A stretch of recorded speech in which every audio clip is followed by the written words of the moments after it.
The dragon Vortham had been sitting at the edge of the black crater for so long that moss grew on his back legs. 623 years. That's how long he'd been watching over the thing that fell from the sky. He could still remember that day like it was yesterday, even though entire human kingdoms had risen and fallen since then. It had been a normal hunting day. Vortham was young back then, only 200 years old, chasing deer through the mountains. Then the sky ripped open. A streak of fire tore through the clouds, screaming so loud it made his ears ring. The impact shook the entire continent. Trees for miles around burst into flames. Mountains crumbled. An entire human city just vanished in seconds, turned to ash and dust. When Vortham flew to investigate, he found a crater so deep you couldn't see the bottom in the darkness. The walls were glass, melted smooth by heat that no dragon fire could match. And at the very center, half buried in cooling rock, was a sphere. It was perfectly round, about the size of a horse cart, and it glowed with soft blue light that pulsed like a heartbeat. The moment Vortham saw it, something changed inside him. His instincts screamed at him. This wasn't treasure. This wasn't gold or gems. This was something far more important, though he couldn't explain why. The sphere hummed with a sound that made his teeth ache and his scales tingle. It felt wrong and right at the same time, like it didn't quite belong in this world. So Vortham made a choice. He would guard it. Not for wealth or glory, but because something deep in his ancient bones told him this thing was dangerous and precious in equal measure. The first 100 years were the hardest. Adventurers came constantly, seeking fame or fortune. Vortham drove them all away, sometimes with roars, sometimes with fire, and occasionally with his claws when they wouldn't listen. Wizards tried to teleport past him. Armies marched up with siege weapons. None of them made it to the sphere. Eventually humans learned. They built a town called Ashford right at the crater's rim, close enough to see the dragon but far enough to feel safe. They left him alone and he left them alone. It became an unspoken agreement. The townspeople would leave offerings of cattle and sheep at the crater's edge once a month. Vortham would accept them and continue his watch. Nobody crossed the invisible line into the crater itself. Generations passed. The original settlers of Ashford died, and their children took over, then their children's children. To them, Vortham wasn't a monster or a threat. He was just part of the landscape like the mountains or the river. They called him the Watcher, and told stories about him to their kids at bedtime. But Vortham was getting old. His black scales had faded to dark gray, then lighter gray. His fire, once hot enough to melt stone, now barely scorched wood. His bones ached when storms rolled through. He slept more than he used to, sometimes for days at a time. He'd started wondering what would happen when he died. Would another dragon take his place? He doubted it. Most dragons these days only cared about gold and comfort. They wouldn't understand why this strange sphere mattered. They wouldn't feel that pull in their chest that told them to protect it at all costs. The sphere itself never changed.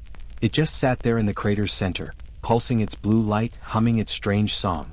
Vortham had spent 6 centuries staring at it, and he still didn't understand what it was or why it was here. He only knew it was waiting for something. He just didn't know it was waiting for a 3-year-old child. The storm hit Ashford without warning on a sticky summer evening. Dark clouds rolled over the mountains like a living thing, bringing wind that tore shingles off roofs and rain that fell sideways. Lightning cracked across the sky every few seconds, turning night into brief, blinding day. The merchant caravan had pulled into town just an hour before the storm hit, hoping to find shelter. There were 5 wagons total, loaded with cloth and spices from the eastern kingdoms. The drivers scrambled to secure their cargo while the wind tried to rip everything away. Canvas flapped violently. Horses screamed and pulled at their ropes. In the chaos, nobody noticed when little Amy slipped away from her mother's wagon. She was only 3 years old, with tangled brown hair and a dress already muddy from playing earlier. Her parents were busy tying down boxes and barrels, shouting instructions to each other over the roaring wind. Amy heard something. Under the thunder and wind there was a different sound. A singing sound like someone humming a lullaby. It was pretty. It made her feel warm and sleepy and curious all at once. She wanted to see what was making that sound. She walked toward it, stumbling in the wind, not even noticing when the rain soaked through her clothes. The sound got louder as she got closer to the big dark crater at the edge of town. Her mother had told her never to go near the crater, that the dragon lived there, but Amy didn't remember that right now. She only heard the singing. The slope down into the crater was steep and slippery from the rain. Amy took one step, then another, then her feet went out from under her. She tumbled down, rolling through mud and bouncing off rocks. It should have hurt, but somehow it didn't. She just kept rolling until she reached the bottom with a soft thud. Meanwhile, Vortham was deep in his cave trying to escape the lightning. Thunder he could handle, but lightning made his old bones ache in ways that fire never could. He had his eyes closed, trying to sleep through the storm when he felt it. A sensation like ice water down his spine. Someone had entered the crater. After 623 years of perfect protection, something had gotten past him. His eyes snapped open. Impossible. He would have heard them. Smelled them. How did they get past him? Vortham launched himself out of the cave and into the storm, roaring so loud it echoed off the crater walls. Rain hit his face like tiny arrows. Lightning illuminated the crater in flashes of white light. And there, sitting in the mud at the bottom, was the smallest human he'd ever seen. A child. Baby, really? She was sitting cross-legged in front of the sphere, completely soaked, reaching toward it with muddy little hands. She didn't look scared. She looked fascinated, like she'd found the most interesting toy in the world. The sphere's humming had changed. It was louder now, more urgent. The blue light pulsed faster, brighter. Vortham dove toward them, wings spread wide, claws extended to snatch the child away before she could touch it. He'd spent over 6 centuries keeping everyone away from that sphere. He wasn't going to fail now because of one wandering toddler. But he was too late. Amy's tiny fingers brushed against the sphere's surface. Everything exploded with light. Not fire or heat, but pure white brilliance that swallowed the entire crater. Vortham crashed into something invisible and bounced back, tumbling across the ground. When his vision cleared, he saw a dome of shimmering energy surrounding the child and the sphere. He'd hit a barrier, some kind of force field. Amy was still sitting there, giggling now, completely protected from the rain inside her bubble of light. The sphere had stopped humming. Instead, it was projecting things into the air around her. Symbols, shapes, images that twisted and changed too fast to follow. Vortham slammed his claws against the barrier. Nothing.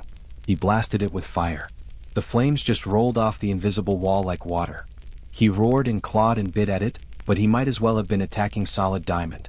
Inside the barrier, the little girl just sat there, watching the lights dance around her, completely calm. And the sphere continued whatever it was doing, finally activated after 600 years of waiting. Vortham realized with cold horror that he hadn't been guarding the sphere to keep people away from it. He'd been guarding it until the right person arrived. And somehow that person was a 3-year-old child who'd wandered away during a storm. Vortham circled the barrier like a caged animal, his massive claws leaving deep grooves in the mud. Every few minutes he would attack it again, ramming it with his shoulder, raking it with his talons, breathing fire until his throat burned. Nothing worked. The invisible wall held firm, and inside it, little Amy sat perfectly still, watching shapes dance in the air. The symbols floating around her started making sense, at least to Vortham. They were changing, transforming from alien scratches into images he could understand. First came pictures of massive ships, bigger than entire cities, floating through the darkness of space. These weren't like the wooden boats humans sailed on rivers. These were vessels of metal and light, moving between stars like dragons moved between mountain peaks. Then the images shifted. Vortham saw worlds he'd never imagined. Planets covered in crystal towers that reached into purple skies. Oceans that glowed from within, home to creatures that swam through water and air with equal ease. Cities that floated without any visible support, their buildings twisting in impossible geometries that hurt to look at. The beings who built these cities appeared next. They weren't human, weren't dragon, weren't anything Vortham had ever seen. Some looked like living light. Others were masses of flowing liquid that somehow held shape. Some had dozens of eyes, others had none at all. But they all moved with purpose, building and creating and learning. Amy just watched it all with wide eyes, her little mouth hanging open. She didn't look scared or confused. She looked like any child watching something wonderful like fireworks or butterflies. But Vortham could see something else happening. The child's eyes were starting to glow with the same blue light as the sphere. Faint at first, barely noticeable but growing stronger. The sphere was putting something into her head. Not just showing her pictures but actually placing knowledge directly into her brain. Vortham could see streams of light flowing from the sphere into the child's forehead, like invisible rivers of information. He roared again, slamming against the barrier with renewed fury. This was wrong. The child was too young. Her mind was too small, too undeveloped. The knowledge would break her, shatter her consciousness like dropping a glass jar on stone. He'd seen what happened when humans tried to learn too much too fast. Wizards who studied forbidden magic until their minds cracked and they went babbling mad. But Amy didn't scream. She didn't cry or clutch her head in pain. She just sat there, absorbing it all, as calm as if she were listening to a bedtime story. More images appeared. Mathematical equations that filled the air like spider webs, each line connecting to thousands of others in patterns that made Vortham's head spin. Diagrams of machines he couldn't begin to understand, with parts that seemed to exist in multiple places at once.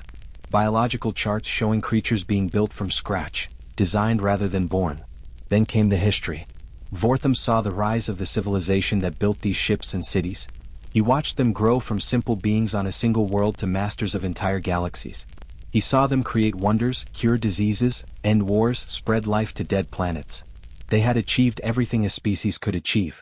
And then he saw them dying. Not from war or disaster, but simply from time.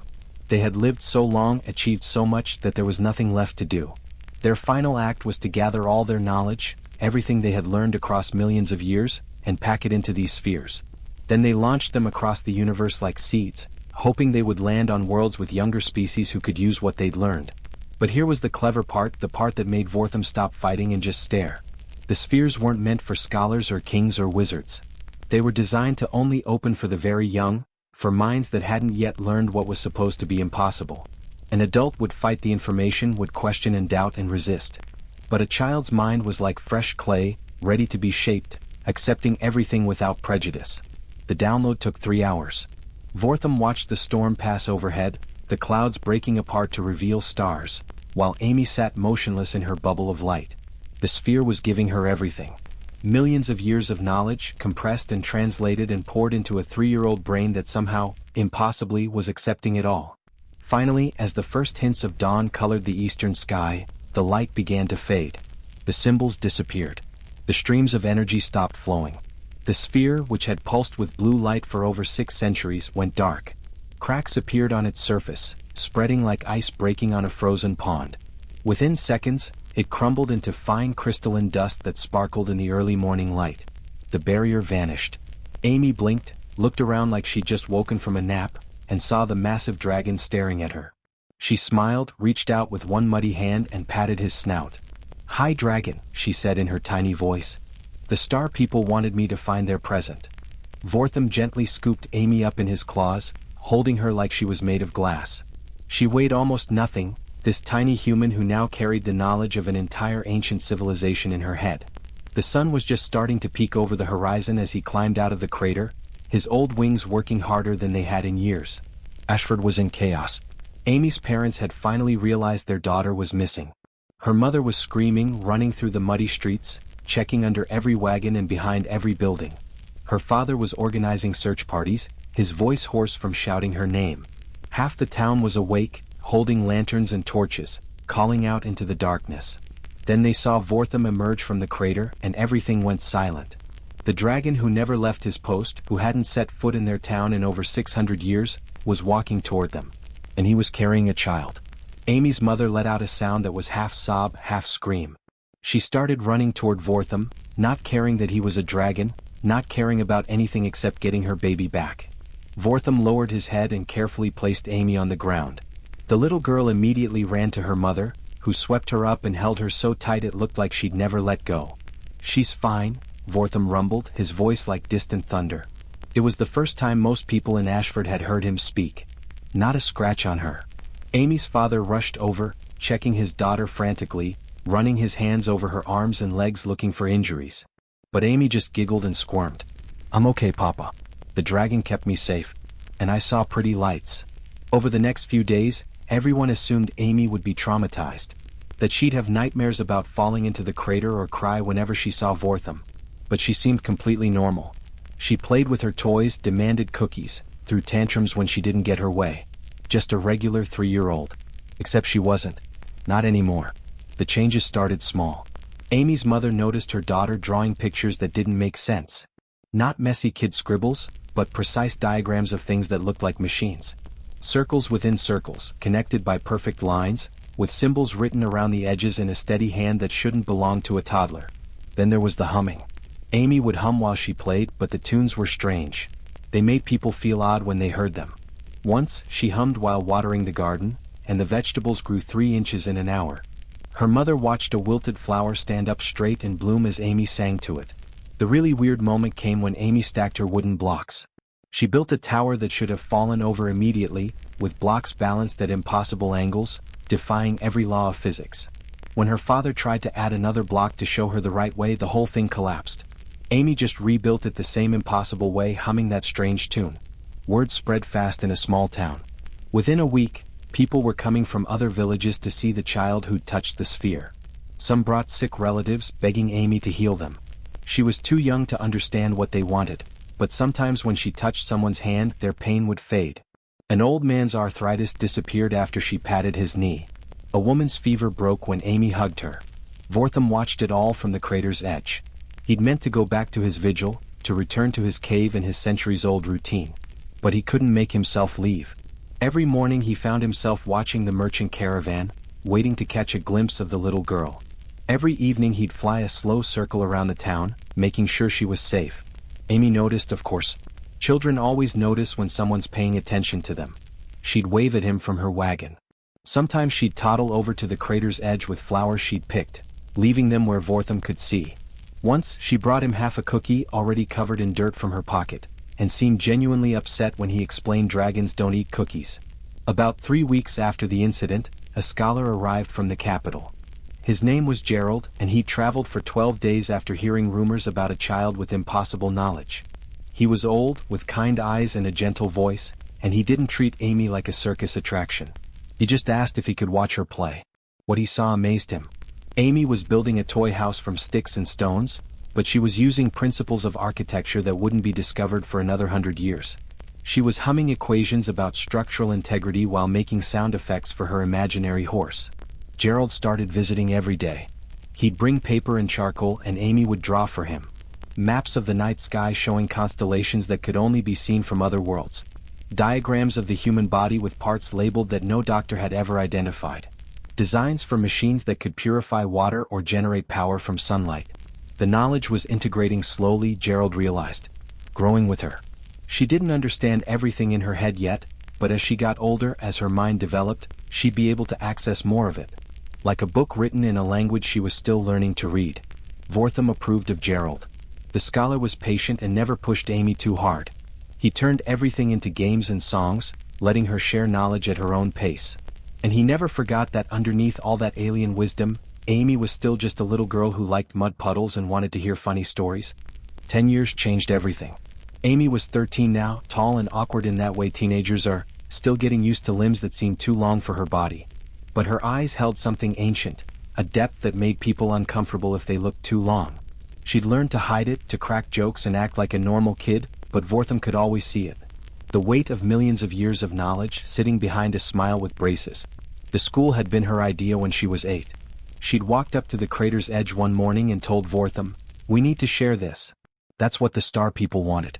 Not for one person to know everything, but for everyone to learn together. So they built it. Right there on the crater's rim, where Vortham had spent over 6 centuries standing guard. It wasn't fancy at first, just a few wooden buildings where Amy could teach anyone who wanted to learn. But word spread fast. Within a year, students were arriving from across the kingdom. Within 5 years, people came from other continents. Gerald was there, of course. He'd never left Ashford after that first visit. He helped Amy translate the knowledge in her head into lessons that normal people could understand. He taught her how to break down complex ideas into simple steps, how to be patient when someone didn't understand something that seemed obvious to her. They brought in other teachers too. Linda, a farmer's daughter who became Amy's best friend and helped develop new agricultural techniques. Frank, a former soldier who used the ancient medicine knowledge to heal injuries that would have crippled people for life. Beth, a merchant who understood how to organize and distribute the new technology so everyone could benefit, not just the rich. The changes spread slowly, carefully. Amy had learned early that giving people too much too fast caused problems. When she was 6, she'd shown some blacksmiths how to make steel that never rusted. Within a month, 3 kingdoms were fighting over who owned the technique.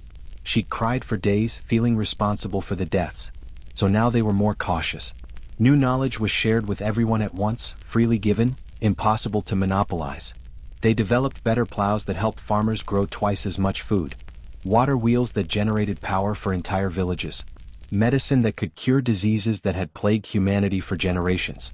Nothing that could be easily weaponized, nothing that would upset the balance too quickly. Vortham watched it all from his perch above the main classroom building. His scales had changed again over the years, shifting from gray to bright silver. People said it was because he'd finally found his true purpose. He wasn't guarding treasure anymore. He was protecting something far more valuable, hope itself. Amy would visit him every evening after classes, climbing up to his favorite rock and sitting beside his massive head. Sometimes they'd talk about the day's lessons. Other times she'd just lean against him and watch the sunset, grateful for silence after hours of explaining things to people. "I saw another one last night," Amy said one evening, pointing at the stars. "There." She traced a pattern in the sky that only she could see, her inherited knowledge showing her things invisible to normal eyes. "Another sphere?" Bortham asked. "Hundreds of them. Thousands maybe. All across the galaxy, waiting for other species to find them. Other children to open them." She was quiet for a moment. "We're not special, you know. We're just the first ones on this planet. There are probably alien kids on other worlds right now learning the same things I learned." Vortham rumbled deep in his chest, a sound Amy had learned meant he was thinking. "Does that bother you?" "No," she said, smiling. "It's kind of nice actually, knowing we're not alone. That somewhere out there, some other kid is probably sitting next to their version of you talking about the stars." Down below, students were gathering in the courtyard for evening meal. Amy could see them laughing, arguing about theories, sketching designs in the dirt with sticks. Young Timothy, who'd figured out how to make glass that could bend light in useful ways. Rachel, who'd taken the biological knowledge and started breeding crops that could grow in poor soil. Kevin, who'd combined old human craftsmanship with new techniques to create tools that would last generations. They were all so smart, so eager. And none of them knew or cared that the knowledge came from aliens who died millions of years ago. To them, it was just science, just learning, just humans being curious about how the universe worked. "The star people chose well," Vortham said quietly. "Giving it to children, I mean. Adults would have fought over it, tried to control it, used it to gain power. Kids haven't learned to be afraid of being wrong yet," Amy said, repeating something she told a student earlier that day. "That's when you learn the best stuff. When you're okay with not knowing everything, okay with making mistakes." A young girl, maybe 6 years old, came running up the path toward them. It was Lucy, the daughter of one of the teachers. She wasn't afraid of Vortham at all, had grown up seeing him every day. She had a drawing in her hand, something she'd made in class. Amy, look what I drew. It's a flying machine. Gerald said if we make the wings like this and use the light power boxes you showed us, maybe it could really fly." Amy took the drawing, studying it seriously. The design was crude, childish, but the basic principles were sound. "You know what, Lucy? I think you might be right. Want to help me build a model tomorrow?" Lucy squealed with excitement and ran back down to show her friends. Amy watched her go, then looked up at Vortham with tears in her eyes. "This is what they wanted," she whispered. "Not for me to have all the answers, but to help everyone find them together." Vortham lowered his head, and Amy wrapped her arms around his snout, hugging the dragon who'd accidentally become her family. Below them, the school buzzed with life and learning and hope. And above them, the stars watched silently, holding secrets that humanity was only beginning to understand.